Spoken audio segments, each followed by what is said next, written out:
Evangelho de Lucas. É importante que entendamos que a mediunidade é uma virtude da humanidade. Mas, segundo o Espiritismo, ela pode se converter numa arma terrível se estiver em mãos ineptas, se for dirigida por caracteres equivocados e maus. É por essa razão que, quando refletimos nesta noite em torno da mediunidade do Espiritismo, pensamos nesses médiuns grandiosos que muita gente sequer conheceu pelo mundo afora, no Brasil. Pouca gente, possivelmente, tenha ouvido falar de Fernando Lacerda, em Portugal. Pouca gente deve ter ouvido falar de Lenora Piper, nos Estados Unidos, considerada a maior psicógrafa do século XIX. Pouca gente deve ter ouvido falar de Olímpio Gifone, no Rio de Janeiro, de Olímpia Belém, no Rio de Janeiro.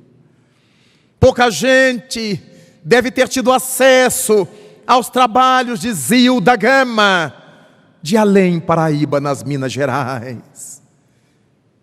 Mas é compreensível que muitos já tenham ouvido falar de Ivone do Amaral Pereira, de Chico Xavier, de Madame de Perrance.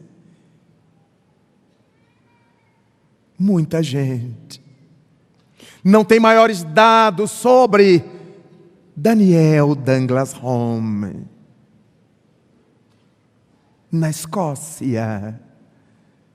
Pouca gente teve notícias de Mirabelle, ítalo-brasileiro, em São Paulo, de Francisco Peixoto Lins, cearense, radicado no estado do Rio de Janeiro, onde desencarnou. Pouca gente ouviu falar da mediunidade de Dona Maria Modesto Cravo, no Triângulo Mineiro, de Eurípides Barçanufo. Pouca gente. Então, aí estão os médiuns, nesta atualidade abençoada. Acompanhamos hoje uma loa fraterna ao médium Divaldo Pereira Franco. Temos contato com ele, ouvimos por meio dele as vozes imortais, mas também por meio de Sueli Schubert, que na sua simplicidade, desde jovem, servindo de instrumento aos imortais, na desobsessão, atendendo aos sofredores, recebendo os sofredores. Nos lembramos de Julinho Grande Ribeiro,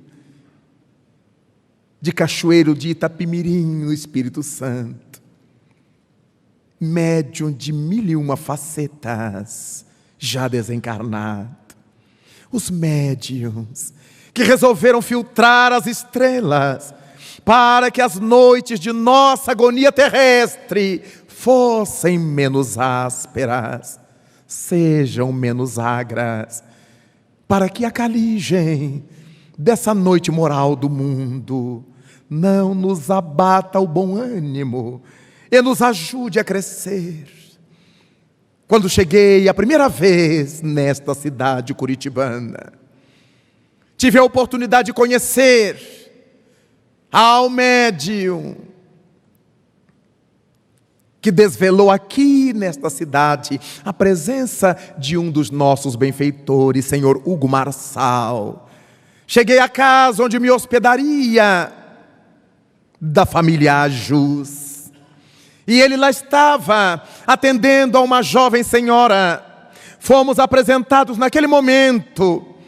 E ao nos dirigirmos à mesa do almoço, ele a mim perguntou, eu estava acompanhado de um jovem amigo da minha cidade, e ele me perguntou: Raul é seu nome? Eu digo: sim, é Raul Teixeira.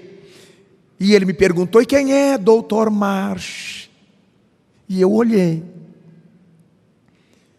E em rápidas palavras disse-lhe quem era Dr. Marsh. E ele me descreveu o espírito perfeitamente. Ele está acompanhando a sua viagem. Mas eu cheguei aqui a Curitiba no mês de julho, férias escolares. Mas no mês de fevereiro anterior, férias escolares, eu tinha estado na Mansão do Caminho visitando Adivaldo. E ele me convidou para uma das cidades da Grande Salvador, onde ele proferiria palestra. E fomos à cidade de Mata de São João. E à tarde, depois de sua fala, durante um café, ele do lado de dentro da casa, eu do lado de fora, na mesma janela, e ele me pergunta a queima-roupa: Raul, quem é Dr. Marsh? A mesma pergunta, com a mesma entonação. Rapidamente delineei Dr. Marsh. E ele me disse: ontem à noite, tinha sido sábado, quando você falava no centro, ele o inspirava. E pediu que eu lhe dissesse que está sim ajudando ao seu trabalho junto à juventude. Naquela época, eu era orientador de mocidade espírita na casa espírita em que frequentava. E tinha angústia de, por ser muito jovem, lidando com outros jovens, eu não conseguisse ser-lhes útil, passar-lhes a experiência que eu ainda não tinha.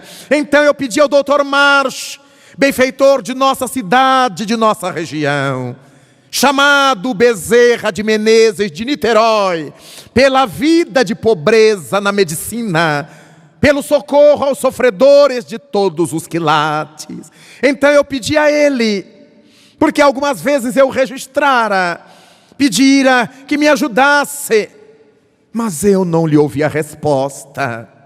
Em Salvador, na Bahia, Dr. Guilherme Taylor Marsh, o médico dos pobres de Niterói, por meio da mediunidade de Divaldo, me veio dizer que estava assim, me ajudando no trabalho com os jovens. Quantas bênçãos! Em outra ocasião, cheguei à Mansão do Caminho, sofrendo de uma úlcera terrível gastrointestinal. Muito moço, muito jovem, o médico me dera uma dieta que era para me matar, porque eu só podia comer chuchu cozido, arroz, papa e carne 3 vezes moída. Moía de novo, moía de novo. E eu disse: ai, ele quer me matar.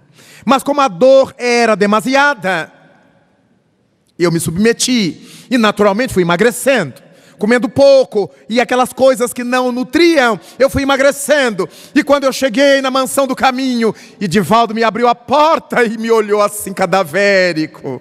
Ele me perguntou: o que é que você tem? Digo: fome. E então eu vou pedir uma orientação aos nossos amigos. E na reunião da noite, Dr. Bezerra de Menezes me orientou uma medicação homeopática. E disse-me que eu deveria comer de tudo. Imagina os senhores, eu na Bahia, comendo de tudo, para eu evitar as frituras e os condimentos. E assim eu fiz, me atraquei na comida baiana, que até o senhor do Bonfim ficou condoído de mim. E 9 meses depois, eu estava são com a receita. Mas nesse ínterim, entre a visita de Valdo e a vinda a Curitiba, depois da úlcera, eu passei por Uberaba. Aproveitava meus períodos de férias para visitar os médiuns queridos e os amigos médiuns queridos. E estando junto de Chico Xavier, eu não perdi tempo. Tomei de uma folha de papel que estava sobre a mesa e escrevi Raul Teixeira, presente. E mandei junto. Vamos lá. De repente alguém quer me dizer alguma coisa pelas mãos de Chico. E quando terminou a reunião, que os seus auxiliares começaram a distribuir as folhas, Raul Teixeira, era eu. E havia uma mensagem de Dr. Bezerra de Menezes de 3 a 4 linhas. Como sempre, estamos tratando da sua saúde. Ele me dera a receita lá em Salvador. E em Uberaba confirmara, tome agora. E me receitou um antiácido alopático. Eu não podia ter dúvidas. O antiácido era para o estômago. Ele já tinha me mandado tomar a homeopatia. Agora o antiácido para dar sequência ao tratamento. Não tenho dúvidas. Quando cheguei a voltar de Curitiba ao Espírito Santo, fui visitar o nosso saudoso amigo Júlio Grande Ribeiro, médium de efeitos físicos, de efeitos intelectuais, muito amigo nosso. E ele me convidou para, depois da palestra, na madrugada de sábado para domingo, ficar para uma pequena reunião de orações que ele iria fazer com os companheiros do centro, onde havia fenômenos de ectoplasmia, com que os espíritos tratavam a saúde de muitas pessoas convidadas. E eu lá estava. E o Julinho não sabia da minha úlcera, da mensagem do Dr. Bezerra, por Divaldo, por Chico. E eu estava lá sentado, quando ia ao quarto tomava meu remedinho. E quando os espíritos se manifestaram pela voz direta, materializados, e um deles chegou diante de mim, e disse-me, vou lhe aplicar um passe. E ele abriu a minha camisa. Posso subir nos seus pés? Eu olhei aquele brutamonte daquele homem, era o espírito José Grosso. E eu digo, como é que eu vou negar para o espírito? Suba, meu irmão.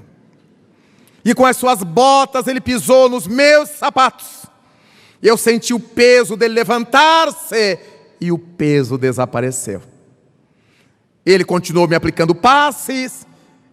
Eu me agarrei às suas pernas, já que ele estava de pé em cima dos meus pés. Mas não havia peso. Uma das coisas tratadas no livro dos médiuns, a supressão do peso dos corpos. Contei isso a Divaldo Franco à época. E escrevi um artigo para a revista Presença Espírita. Era uma experiência notável. À época eu era estudante de física e saber que aquele homem enorme pisara sobre mim, sobre meus pés, e o peso desapareceu. Primeiro ele deixou eu sentir e depois não senti mais nada. Parecia um corpo de papel. E uma voz que falava: a mediunidade com Jesus, a mediunidade segundo o Espiritismo, nos vai auxiliando passo a passo a vencer as nossas lidas, as nossas lutas. Por causa disto, é que nesta noite queremos homenagear ao maior médium que nós conhecemos, aquele que foi chamado médium de Deus. Homenagear ao nosso Jesus amado, pela oportunidade que nos vem dando